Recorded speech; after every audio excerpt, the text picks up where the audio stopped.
High, দুষ্টু মিষ্টি channel থেকে চলে এসেছি আমি দুষ্টু তোমাদের সামনে। তো দেখো, এখনকার সময়টাই কিন্তু যে ফাগুনে লাগবে আগুন, তাহলে সেই আগুনটাকেই আজকে আমি কিন্তু নিয়ে এসেছি আমার হাতের মধ্যে। তোমাদের কার কার এই আগুনটা পছন্দ অবশ্যই আমাকে জানাও। দেখো কত সুন্দর লাগছে এটা। তো দেখো, এটা মম তোমাদের সাথে শেয়ার করছে।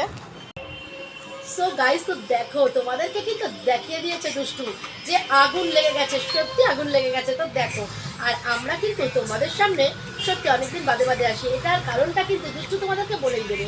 তো তার আগে তোমাদেরকে আমি দুষ্টু মিষ্টির মম আমি একটা কথা তোমাদের বলে রাখি, সতর্ক বার্তা, যেটা কিনা আমরা কিন্তু সোশ্যাল মিডিয়া থেকে পেয়ে যাচ্ছি, যে আমাদের 2রা মার্চ আর 3রা মার্চটা খুব সাবধানে থাকতে হবে। আর আমরা কিন্তু সেই সাবধানেই থাকবো, আর আমরা আমাদের বন্ধুদের জানাবো না, সেটা হতেই পারে না। দুষ্টু, তুমিও একবার বলে দাও যে তোমার এতদিন পর সামনে আসার কারণটা।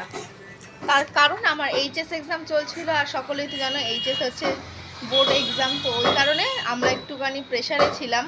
আমার মাও খুব টেনশন করছিল, আমিও খুব টেনশন করছি। তো এখন এক্সাম চলে এসছে, আশা করছি আবার ডেলি বেসিকের রুটিনে তোমাদেরকে আমরা ভিডিও আপলোড করব। আর তোমাদের কিন্তু কাদের কাদের এরকম আগুন পছন্দ, ফাগুনের আগুন, অবশ্যই কমেন্ট সেকশনে জানিয়ে যাবে।